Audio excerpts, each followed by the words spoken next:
The rise of the Chinese Communist Party during the 20th century was not simply popularized by young students and soldiers, it was heavily constructed by them. Through an intense desire for national reform, youth activism reshaped literature, societal values of Chinese culture, and the primary political ideology of China for the well-being of their nation. But such profound ideals and loyalty arguably blinded the youth from the brutal flaws of the Communist Party. In hopes of achieving national prosperity, the youth transformed Chinese society and politics at the cost of overlooking the faults of the Communist Party. This is the story of the young Chinese architects of a communist nation. Around the turn of the 20th century, China was plunged deep into a humiliating period of rampant imperialism and disunity. Since the First Opium War initiated by the British in 1839, China had been subject to the disadvantages of the Treaty of Nanjing and the occupation of foreigners in harbors and ports. Sun Yat-sen's newly formed Republic of China and the Kuomintang does not ease the political instability of China. Notably, Japan seized the Shandong province and enforced the 21 demands on China, which gave economic and political rights to Germany and Shandong in exchange for China receiving loans from time to time. But this state of China was not acceptable to the Chinese. During World War I, the working class and businesses rapidly progressed. By 1915, more than 120,000 government schools and private schools dominated the education system. Cai Yuanpei, the former president of Peking University, also known as Beijing University, tolerated a policy of freedom of thought and study.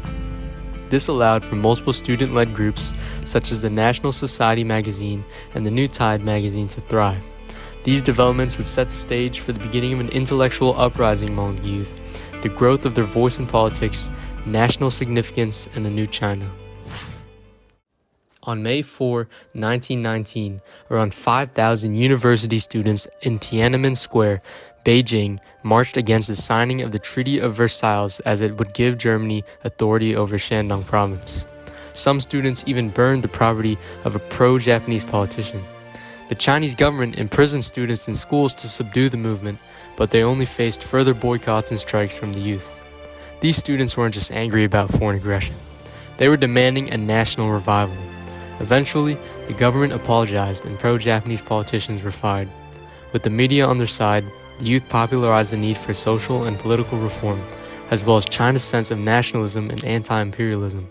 This also causes a disillusionment with Western matters and Chinese tradition, leading to the study of Marxism and the rejection of Confucianism with its discriminate policies on age and gender. The May 4th protests were deeply tied to the New Culture movement, which began earlier in 1915.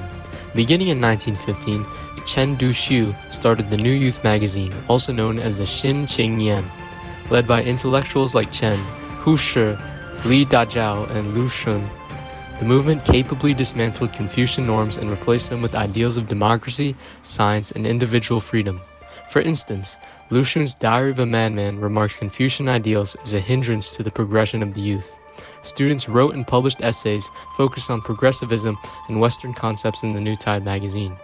Most literary media shifted towards the vernacular, using a language known as Baihua to appeal to the common people and spread ideas. This intellectual rebellion helped to redefine the youth identity as critical and politically aware. After the May 4th movement, Marxism began spreading rapidly through China's youth, especially in academic spaces. Li Dajiao, one of the first major proponents of Marxism in China, launched courses at Peking University, where he invited lecturers to teach the writings of Marx, Engels, and Lenin. Students like Deng Zhongjia took action by forming civilian education groups and studying peasant life firsthand. Dajiao's 1919 article, My View on Marxism, along with translations of the Communist Manifesto and historical materialism, were published in youth-centered newspapers like The New Youth under the recurring column called Marxist Research Special. These texts connected Marxist class struggle with the Chinese revolutionary cause. The October Revolution in Russia only accelerated this interest. Mainstream newspapers like the Beijing Morning Post and the Republic of China Daily began printing articles on Leninism in the vernacular, making them accessible to young readers. Marxist study groups formed across universities, including the influential Marxist Theory Research Organization at Peking University, composed almost entirely of students. By July 1921, the student-led momentum helped to popularize and create the Chinese Communist Party, which held its first Congress in a house in the French concession in Shanghai and later on a boat in Jiaxing, Zhejiang. Comintern envoys offered tactical guidance linking the CCP with broader international socialism and aiding in the establishment of the First United Front with the Kuomintang in 1924. By 1930, the Kuomintang launched a series of military campaigns to crush the CCP and the Jiangxi Soviet state. Surrounded and outnumbered, the Communist Red Army began a massive retreat in October 1934, later known as the Long March. Around 86,000 soldiers, many of them youth, walked over 8,000 miles through treacherous terrain, harsh weather, and constant attacks. Starvation, disease, and exhaustion devastated their numbers, but the Long March became a story of resilience. In January 1935, during the Zuni Conference, internal disagreements over leadership and strategy gave Mao Zedong leadership of the CCP. His ascent reshaped the party, as his vision of revolution was uniquely centered around the power of peasant mobilization and the Yan'an spirit, a belief that any success could come from endurance and willpower. This especially appealed to the youth and attracted them from across China to Yan'an, the CCP stronghold in Shanxi province from 1935 to 1945. The youth would join the Revolutionary Army and fight back against the KMT and the Imperial Japanese forces. At Yan'an University, students received anti-Japanese education while participating in farming and manual labor. Writers and intellectuals played a critical role in spreading propaganda and political education, mobilizing peasants and soldiers alike. By the end of the Yan'an period, the Communist Party had become not only a political force, but a mass movement built heavily on the energy and labor of China's youth. After the collapse of the First United Front in 1927, the Chinese Civil War erupted between the KMT and the CCP. Between 1927 and 1936, the two sides clashed violently. In 1931, Japan invaded and seized Manchuria. Despite deep political divisions, the CCP and KMT temporarily resumed their alliance in 1937 with the formation of the Second United Front, aimed at defending China against Japanese imperialism during the Second Sino-Japanese War. This period of resistance allowed the CCP to reposition itself in the eyes of the Chinese people. The CCP actively fought back against Japanese aggression, liberating occupied territories and building a reputation for national defense. Their mobilization campaigns, especially in rural areas, emphasized ideological education and portrayed the communist fighters as champions of the people, especially the youth. As Japan surrendered in 1945, the Civil War resumed. The CCP, now armed with growing public support and military experience, rapidly expanded its influence across the countryside. By 1949, the Communist Party had successfully defeated the KMT, who retreated to Taiwan. On October 1, 1949, Mao Zedong officially declared the founding of the People's Republic of China, also known as the PRC, marking the triumph of the Communist Revolution. Mao's essay on New Democracy provided a blueprint for the new state. It emphasized that China's revolution required a unique application of Marxism-Leninism, one that prioritized the peasants and rural population over urban, bourgeois elites. Mao argued that China could only survive imperialism and national decay by aligning with the Soviet Union, protecting the working and peasant classes, and creating a new political economy based on agrarian socialism. This philosophy deeply resonated with the youth who had observed and participated in the war. Through the success of the first five-year plan, which was based on the Soviet model of state-led industrialization, the PRC rapidly modernized its economy. With Soviet aid, state-owned enterprises flourished, collectivized land for agriculture progressed, and infrastructure projects like road and factories bolstered the economy. These early gains, however, gave the illusion of readiness for an even more radical transformation. In 1958, Mao Zedong launched a great leap forward, an ambitious campaign to industrialize the countryside. The goal was to leap ahead of Western economies using collectivization and mass labor. Party officials and teachers lived among the rural people, in work units and school, to encourage communist ideals. But this rapid push would end in catastrophe. Unrealistic quotas and reports for resources were placed, causing rushed products of worthless pig iron to emerge, prevalent shortages of crops, and a major loss of houses and household items. The countryside plunged into a devastating famine that killed between 15 and 45 million people. Despite mounting evidence of failure, Mao refused foreign aid and continued emphasizing self-reliance and exports. What began as a campaign for progress turned into a national tragedy.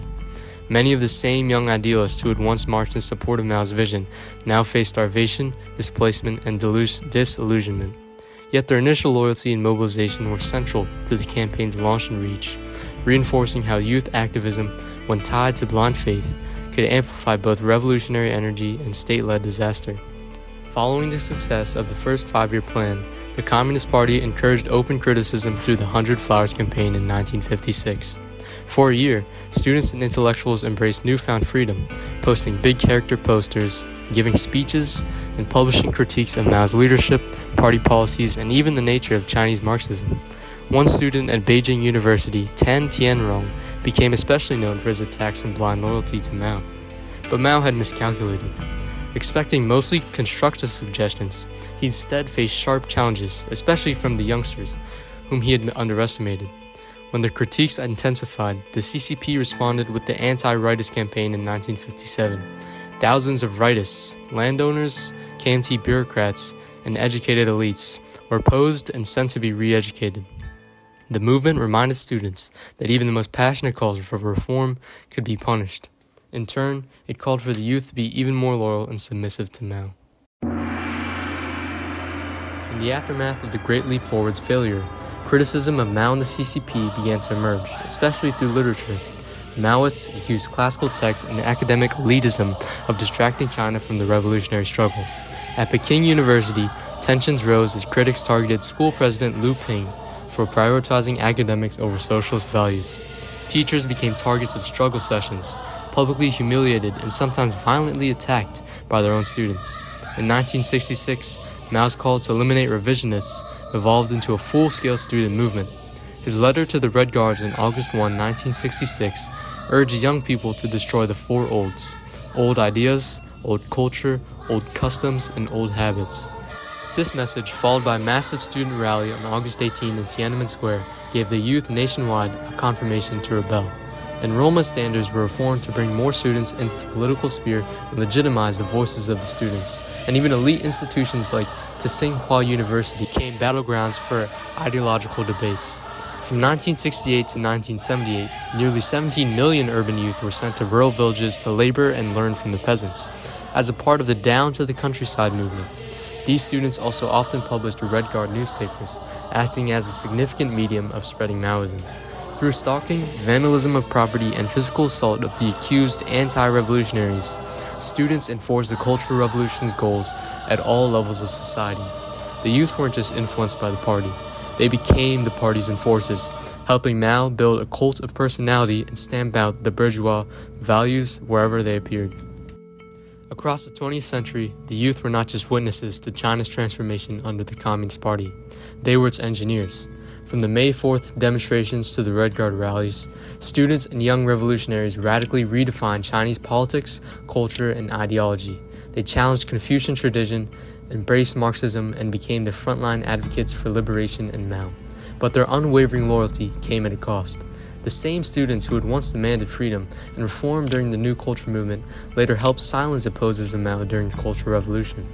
Mao's deliberate cultivation of a cult of personality, especially through campaigns like the 100 Flowers campaign, the Yan'an period, and the uprising of the Red Guards, channeled youthful idealism into blind obedience.